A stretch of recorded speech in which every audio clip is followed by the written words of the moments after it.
But yes, I thank you for giving us back the vocabulary to properly and accurately and describe our hair in a positive light. What piece of advice can you give someone who wants to embrace their hair but doesn't quite know how to go about starting that process?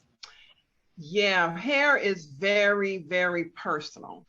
And a lot of us, like my grandmother, my paternal grandmother, she made such a big deal out of hair, and it was because her hair, I took hair after her actually, real vulnerable, weak, very fine like hair, meaning that it was easy to break, Okay. and so with her, back in her day, they used to use the perms that had the lye in it, right? And so she went and got a perm and it had the lye in it. And because her scalp and everything was so sensitive, it just melted her hair away. So she wore wigs basically all her life.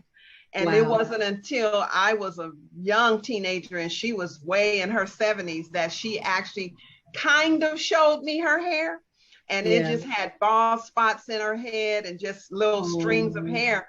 And so she always made a big deal out of hair. And so for people like that, it's hard to say, just embrace your natural hair, because what if they had some kind of chemical burn or something like that?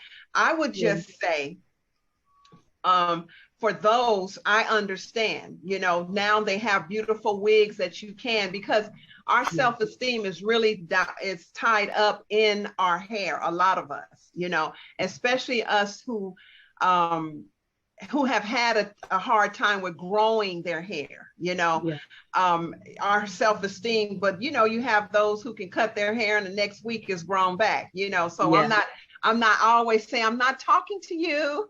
I'm talking to those of us. Audience members. Right.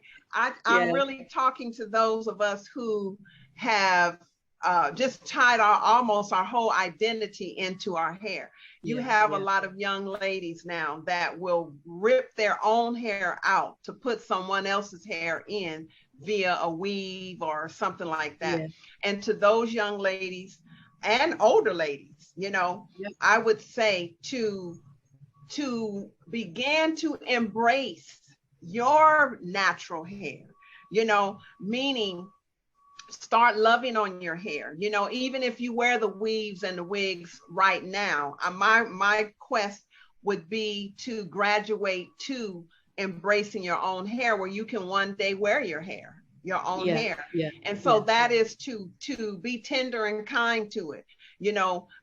Like my whole campaign now is to have people to steam their hair.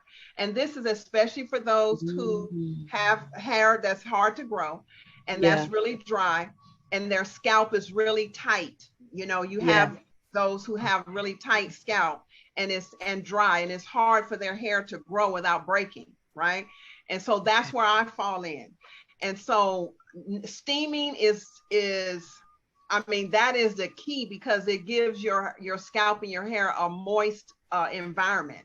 And so just starting out with that for those young ladies and ladies alike, to start steaming their hair and massaging their scalp, and become a label reader, and only use natural and organic products. Now, there will be a lot of products. There's a lot of products. Thank God there are a lot of us waking up and starting back to using natural organic products, just simple stuff.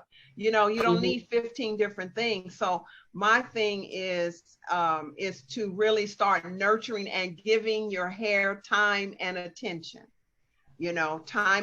So certainly I would love for them to use beautiful hair products, because those products are natural and organic, handmade by myself and my son. Like you say, I am training the next generation, but those that too, sis.